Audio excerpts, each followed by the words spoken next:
Kita melangkah ke masalah kebutuhan. Jadi kebutuhan secara ekonomi. Kebutuhan pertama berdasarkan kegunaan. Kegunaan itu ada 3 kebutuhan. Primer, sekunder, dan tersier. Apa itu kebutuhan primer? Kebutuhan primer adalah kebutuhan dasar yang tidak bisa ditawar-tawar. Yaitu pangan, sandang, dan papan. Makanan, pakaian, dan perumahan. Itu tidak bisa ditawar-tawar, harus terpenuhi. Setelah terpenuhi kebutuhan primer, kita akan melangkah ke kebutuhan sekunder. Apa itu kebutuhan sekunder? Kebutuhan akan kesehatan, kebutuhan akan sekolah, kebutuhan akan sosialisasi, bergaul, bertetangga, kemudian berkelompok, kebutuhan akan pemenuhan harga diri, kebutuhan akan aktualisasi diri, dan lain sebagainya. Itu adalah kebutuhan sekunder. Setelah terpenuhi kebutuhan sekunder, mulai melirik ke arah kebutuhan tersier. Kebutuhan tersier itu adalah lebih cenderung ke arah hobi dan gaya hidup.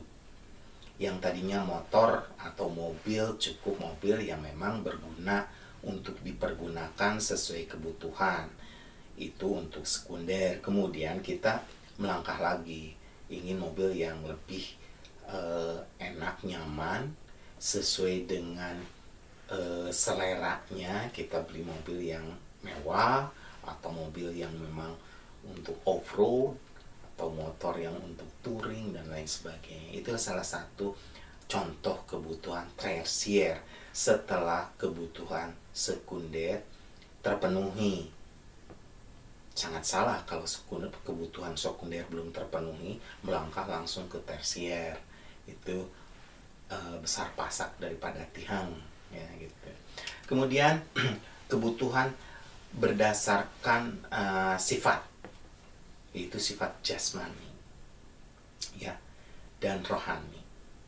Jasmani ya, tubuh, ya, secara fisik itu diperlukan penampilan, diperlukan kebugaran, kesehatan, jadi memerlukan hal-hal tersebut. Kemudian secara kolbu batiniah itu dibutuhkan kebutuhan rohani. Jadi itu kebutuhan berdasarkan sifatnya, ada 2 ya. Kemudian kebutuhan berdasarkan waktu. Apakah kebutuhan itu diperlukan atau harus dipenuhi saat ini, atau kebutuhan itu harus dipenuhi atau dilaksanakan pada saat yang akan datang. Itu. Jadi kebutuhan itu dibagi dari kegunaan, berdasarkan kegunaan, sifat, waktu, dan satu lagi adalah berdasarkan subjek. Apakah kebutuhan itu kebutuhan secara individu, atau kebutuhan itu adalah kebutuhan secara kolektif? Jadi kebutuhan berdasarkan subjek dibagi 2, individu dan kolektif. Individu yang untuk kita sendiri, kolektif untuk kelompok, untuk keluarga, untuk kelompok, dan untuk kelompok yang lebih besar. Kemudian kita melangkah ke pemuas kebutuhan. Apa itu pemuas kebutuhan? Dibagi dari beberapa bagian, ya. Jadi ada sekitar 4 bagian. Jadi pemuas kebutuhan berdasarkan bagaimana cara memperolehnya. Itu pemuas kebutuhan itu bisa diperoleh secara ekonomi, berarti kita harus membeli, berarti kita harus mengeluarkan pengorbanan dan biaya. Kebutuhan sebagai pemuas itu diperoleh secara bebas, berarti kita tidak mengeluarkan pengorbanan dan biaya. Kemudian pemuas kebutuhan berdasarkan kegunaan.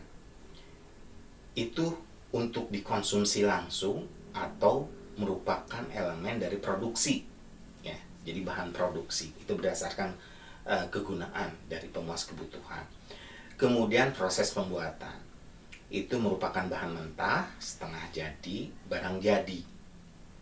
Selanjutnya adalah kaitannya dengan barang lain. Apakah itu komplement, pelengkap, atau substitusi, pengganti? Ya, itu pemuas kebutuhan yang ada dalam teori ekonomi. Itu ada 4 bagian: cara memperolehnya, kegunaannya, proses pembuatannya, kaitannya dengan barang lain. Metodologi ilmu ekonomi. Metodologi ilmu ekonomi ialah ilmu yang membahas dan mempelajari sebuah metode. Umumnya metode ilmiah yang berhubungan dengan ekonomi, termasuk tentang prinsip pertimbangan dalam ekonomi. Jadi metode ilmu ekonomi juga diartikan sebagai cara untuk mendapatkan kebijakan ekonomi. Ada beberapa macam metode ilmu ekonomi. 1, teori ekonomi, model ekonomi, deduktif dan induktif. Kemudian ceteris paribus dan fallacy of composition, ekonomi positif dan normatif. Jadi metodologi ilmu ekonomi yang tadi disebutkan di atas itu kita bahas satu-satu. Apa itu teori ekonomi? Teori ekonomi adalah teori yang membahas, menjelaskan, dan memprediksi gejala atau fenomena saling keterkaitan antara variabel dan perilaku masyarakat. Itu teori ekonomi ya. Kemudian model ekonomi. Pola keterkaitan antara variabel yang dapat dipresentasikan secara verbal, tabulasi, diagram atau grafis, dan matematis. Itu model ekonomi. Jadi pola keterkaitan antara variabel yang dapat dipresentasikan ya secara verbal, tabulasi, diagram, dan matematis. Kemudian model penyajian pola hubungan antara variabel dalam suatu sistem ekonomi yang di dalamnya terkandung suatu deskripsi verbal atau analogi dari beberapa fenomena yang terjadi dalam dunia nyata. Jadi yang tadi itu model ekonomi, kembali lagi saya ulang sedikit ya. Model ekonomi itu ada pola keterkaitan antara variabel yang dapat dipresentasikan secara verbal, tabulasi, diagram atau grafis, dan matematis.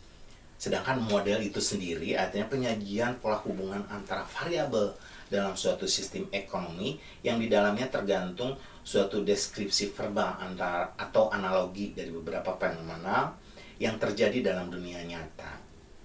Variabelnya itu adalah ukuran yang nilainya dapat berubah dari waktu ke waktu.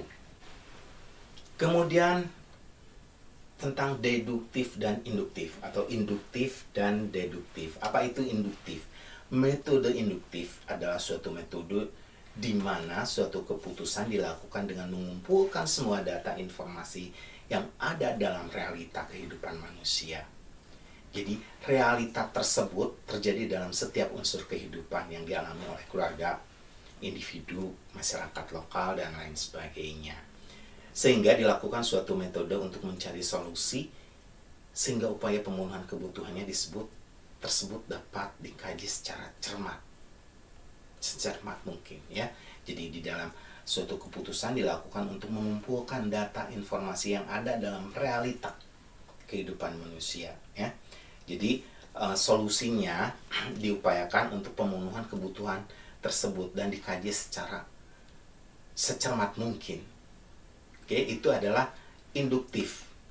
Contohnya adalah dalam upaya misalnya gini, dalam upaya menghasilkan dan menyalurkan sumber daya ekonomi, upaya tersebut dilakukan sedemikian rupa sehingga diperoleh barang dan jasa yang dapat tersedia pada harga, jumlah, dan waktu yang tepat bagi pemenuhan kebutuhan tersebut.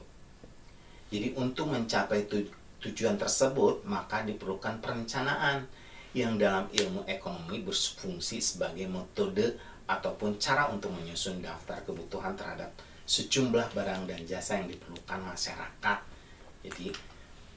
Jadi induktif mengambil kesimpulan dari hal-hal umum dari fenomena yang berlaku khusus, itu intinya. Kemudian metode deduktif ialah suatu metode dalam ilmu ekonomi yang bekerja atas dasar ketentuan hukum atau prinsip umum yang sudah diuji kebenarannya. Dalam metode ini, ilmu ekonomi mencoba menetapkan cara pemecahan masalah sesuai dengan dasar, prinsip hukum, dan ketentuan yang ada dalam ilmu ekonomi. Contohnya, ada dalam ilmu ekonomi terdapat hukum yang mengemukakan bahwa jika tersedia barang-barang dan jasa berkurang dalam masyarakat, sementara permintaannya tetap, maka barang dan jasa tersebut akan naik harganya. Bertolak dari hukum ekonomi tersebut, para ahli ekonomi secara deduktif sudah dapat menyimpulkan bahwa harus adanya motif berjaga-jaga agar persediaan barang dan jasa yang dibutuhkan masyarakat tersebut selalu dapat mencukupi dalam kuantitas dan kualitasnya. Kita harus memprediksi kebutuhan mungkin pada saat lebaran, kebutuhan tahun lalu melonjak sekian persen dari kebutuhan normal. Secara deduktif, pemerintah harus menyiapkan stok beras sesuai dengan prediksi yang akan terjadi. Seperti itu. Itu adalah metode deduktif. Kemudian ceteris paribus and fallacy of composition. Apa itu ceteris paribus? Ceteris paribus adalah istilah dalam bahasa Latin yang secara harfiah dalam bahasa Indonesia dapat diterjemahkan sebagai dengan hal-hal lainnya tetap sama. Jadi ceteris paribus itu seperti yang lain-lainnya, hal-hal yang lainnya tetap sama atau konstan. Dan dalam bahasa Inggris biasanya diterjemah sebagai all other thing being equal, ya, segala sesuatunya being equal, sama. Dalam ilmu ekonomi, istilah ceteris paribus ya seringkali digunakan yaitu sebagai suatu asumsi untuk menyederhanakan beragam formulasi dan deskripsi dari berbagai anggapan ekonomi. Sebagai contoh dapat dikatakan bahwa harga daging sapi akan meningkat ceteris paribus bila kuantitas daging sapi yang diminta oleh pembeli juga meningkat. Bila kuantitas daging sapi yang diminta oleh pembeli juga meningkat, maka harga daging sapi akan meningkat. Jadi dengan kata lain kalimatnya, harga daging sapi akan meningkat ceteris paribus bila kuantitas daging sapi yang diminta oleh pembeli juga meningkat. Dalam contoh tersebut, penggunaan ceteris paribus adalah untuk menyatakan hubungan operasional antara harga dan kuantitas suatu barang. Dalam hal ini daging sapi. Jadi, ceteris paribus di sini berarti bahwa asumsi yang diambil ialah mengabaikan berbagai faktor yang diketahui dan yang tidak diketahui yang dapat mempengaruhi hubungan antara harga dan kuantitas permintaan.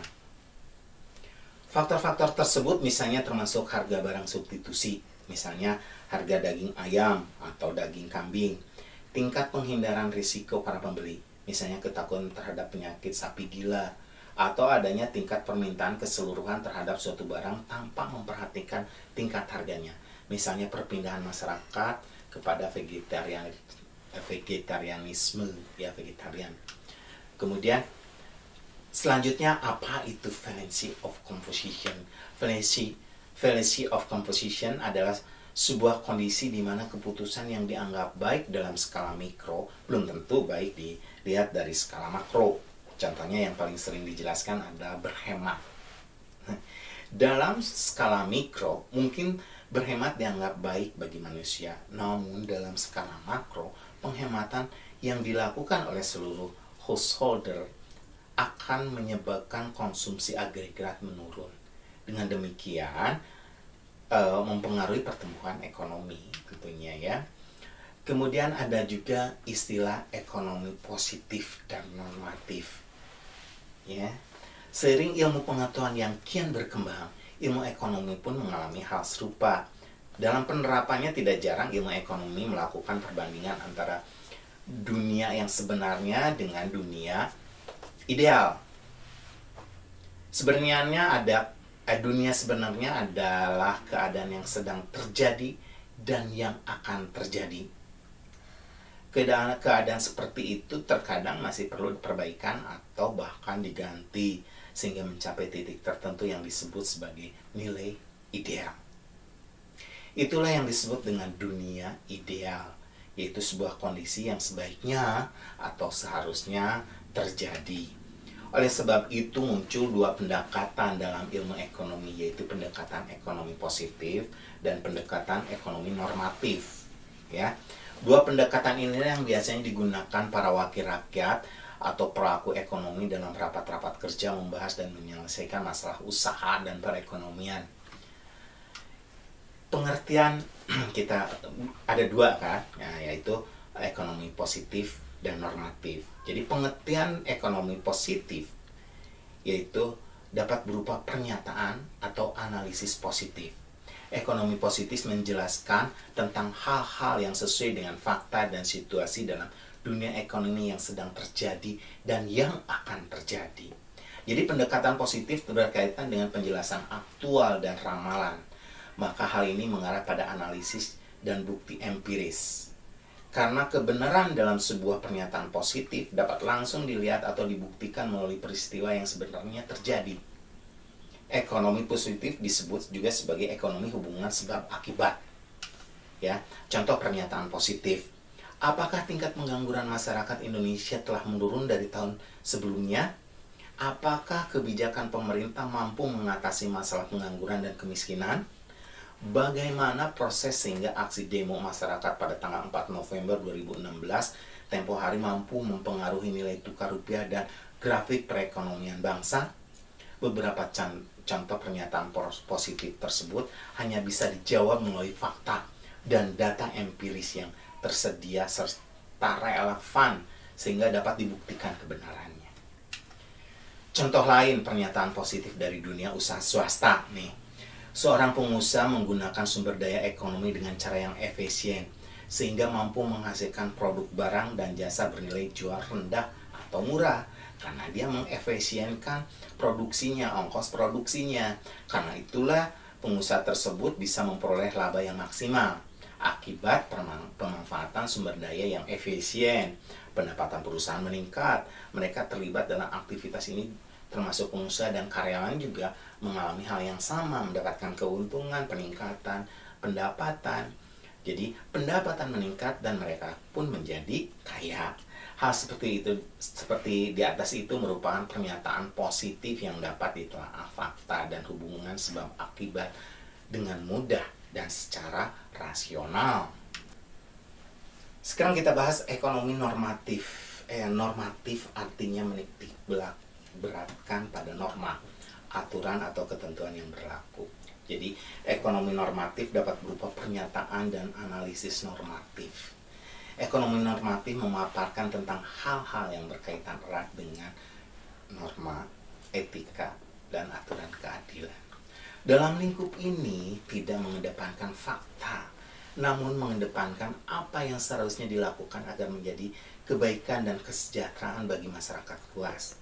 Karena dalam sebuah pengambilan keputusan baik oleh pemerintah maupun swasta sebagai pelaku ekonomi tidak cukup dengan penjelasan atau fakta dan data empiris yang relevan sekalipun.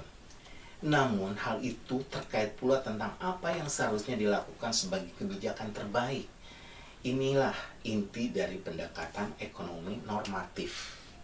Jadi ekonomi normatif biasanya menyelesaikan masalah yang muncul dengan debat ideal atau keputusan politis, yakni dengan menggabungkan antara studi empiris dengan prediksi ekonomi positif tanpa mengesampingkan nilai gagasan ideal tentang kondisi masyarakat guna memperoleh rekomendasi kebijakan yang terbaik. Jadi dalam pendekatan normatif tidak jarang dilengkapi dengan value judgment, yaitu pertimbangan nilai efisiensi ekonomi. Fungsinya adalah untuk membantu mempertajam analisis dan debat politis terkait pengambilan keputusan atas kebijakan yang dilakukan. Contoh pernyataan normatif. Nah, haruskah sistem pajak diarahkan untuk mengatasi masalah ekonomi golongan masyarakat menengah ke bawah? Berapa persenkah sebaiknya anggaran negara dinaikkan per tahun? Sampai ke titik berapa nilai inflasi dianggap wajar dan dapat diterima?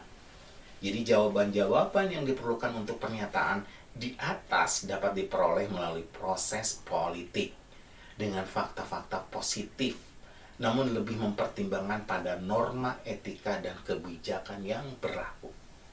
Oke, perbedaan ekonomi positif dan normatif. Dari penjelasan di atas terdapat perbedaan yang dapat ditemukan dengan jelas antara ekonomi positif dan normatif. Perbedaan yang dimaksud terletak pada sifat pendekatannya. Jadi ekonomi positif melihat pada kondisi yang sebenarnya terjadi, tidak terlalu memperdulikan apakah hal itu baik atau buruk. Sifat yang terkandung di dalamnya berupa kondisi aktual kini dan masa depan atau ramalan ya.